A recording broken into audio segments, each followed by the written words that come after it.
Next question جی بھائی، سیدنا عائشہ رضی اللہ تعالیٰ عنہ کے حوالے سے کیا کوئی ایسی حدیث ہے کہ انہوں نے فرمایا کہ جب سے سیدنا عمر کی قبر میرے حجرے میں بنی ہے تب سے میں وہاں عمر فاروق کی وجہ سے پردہ کر کے جاتی ہوں؟ ہاں جی حدیث ہے، اور اس حدیث سے بڑے عجیب و غریب رزلٹ نکالے ہیں ہمارے بریلوی بھائیوں نے اور دیوبندی حیاتیوں نے۔ یہ حدیث مسند احمد میں ہے، اور مشکات میں بھی آپ کو کتاب الجنائز چیپٹر میں پہلی جلد میں یہ حدیث مل جائے گی کہ سیدہ عائشہ کہتی ہیں کہ جب تک میرے حجرے میں عمر کی قبر نہیں بنی تھی نا تو میں بغیر پردے کے اہتمام کے اس حجرے کے اس حصے میں چلی جاتی تھی، اور دل میں سوچتی تھی ایک میرا خاوند اور دوسرا میرا باپ، لیکن جب سے عمر کی قبر وہاں بنی ہے تو میں اب پورے حجاب کا اہتمام کر کے اس حجرے میں جاتی ہوں۔ صحیح۔ اب حضرت عائشہ تو صرف اتنا کہہ کے چلی گئیں، پیچھے لوگوں نے پھر اس خاکے میں رنگ بھرنے شروع کیے۔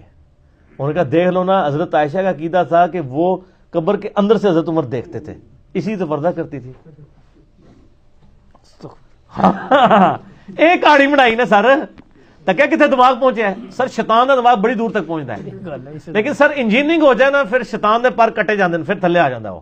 میں انجینئرنگ کرنا وا، پہلے تو مجھے یہ بتائیں کہ سیدہ عائشہ کا اگر یہ عقیدہ تھا نا کہ حضرت عمر دیکھتے ہیں اور میں ان کے اس دیکھنے کی وجہ سے پردہ کر رہی ہوں، تو سر حضرت عائشہ کا تو وہ عقیدہ تھا جو آپ کو ہضم ہی نہیں ہو سکتا۔ وہ تو مردوں کے سننے کے بھی قائل نہیں تھی، دیکھنا تو بڑی دور کی بات ہے۔ بخاری مسلم دونوں میں حدیث ہے، صحیح، ٹھیک ہے، وہ کلیب بدر والی جی، کہ جب قبر جو بدر میں جو کافر قتل ہوئے تھے انہیں اس کنویں میں ڈال دیا گیا، تو نبی علیہ السلام ان مردوں سے خطاب کر رہے تھے کہ تمہیں اب پتہ چل گیا کہ میں سچ کہتا تھا؟ تو حضرت عمر نے کہا یا رسول اللہ صلی اللہ علیہ وسلم آپ مردوں سے کلام کر رہے ہیں؟ آپ نے فرمایا کہ یہ تم سے بہتر سنتے ہیں۔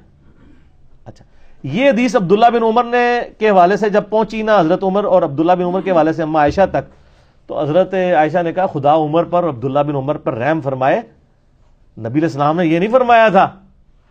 ان کو سمجھنے میں فرق لگا ہے، یہ کیسے ہو سکتا ہے کہ مردے سنیں؟ اور پھر انہوں نے سورہ فاطر میں یہ آیت آتی ہے، اعوذ باللہ من الشیطان الرجیم بسم اللہ الرحمن الرحیم،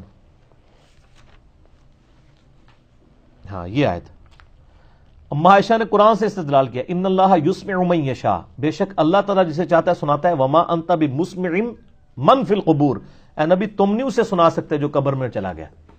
تو اما عائشہ نے کہا قرآن تو کہہ رہے مردے سن نہیں سکتے، تو حضرت عمر یہ جو کہہ رہے ہیں کہ وہ بہتر سنتے ہیں، اصل میں نبی علیہ السلام یہ کہہ رہے تھے کہ وہ بہتر جان چکے ہیں تم سے، یعنی اب ان کو آخرت میں عذاب ہو رہا ہے تو ان کو پتا چل گیا ہوگا کہ دنیا میں جو کچھ ہم سے وعدہ کیا گیا تھا عذاب کا نبی کے انکار کرنے پر، تو وہ سننا، انہوں نے سننے کی بھی تعویل کر دی کہ جان چکے ہیں۔ انہوں نے کہا یسمعون کا مطلب ہے یعلمون، تو جو اما عائشہ مردوں کے سننے کی قائل نہ ہو اور حضرت عمر کی بیان کردہ حدیث میں حضرت عمر کی غلطی نکالیں اور قرآن کی آیت سے ان کی تعویل کریں، وہ اما عائشہ یہ کہتی ہوں گی کہ مردے جو ہیں وہ دیکھ بھی لیتے ہیں، وہ تو سننے کی بھی قائل نہیں۔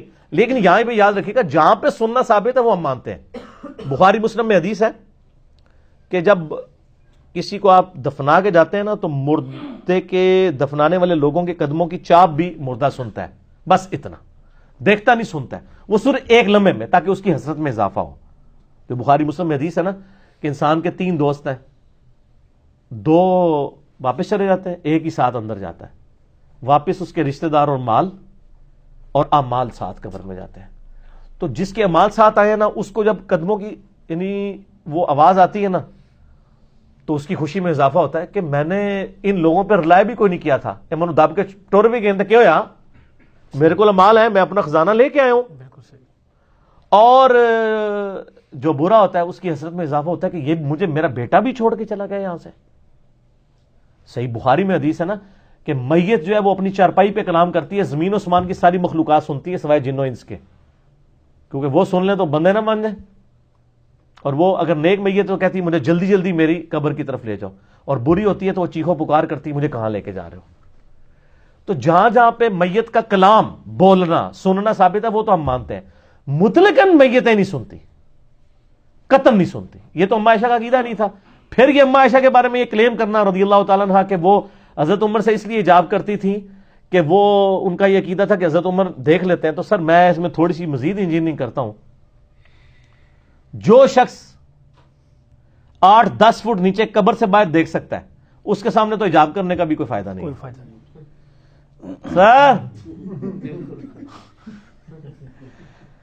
سر جو دیوار کے پار دیکھ لے اس کے سامنے آپ کپڑے بھی پہن کے آ جائیں کوئی بالکل ایسے. تو وہ اتنے ملی میٹر کپڑے کو نہیں کراس کر سکتا جو اتنی موٹی دیوار کراس کر رہا ہے. اے انجینئرنگ ہے سر, اے مولویوں نہیں آندی, انجینئرنگ ہے. ٹھیک ہے نا, وہ بات کریں, یہ کہانی ہے وہ کرایا کریں جو لوگوں کو سمجھ آئے. اے بھی فضول باتیں آپ کرتے ہیں, یہ کسی کا بھی عقیدہ نہیں تھا اس طریقے سے مطلقاً سننے والا.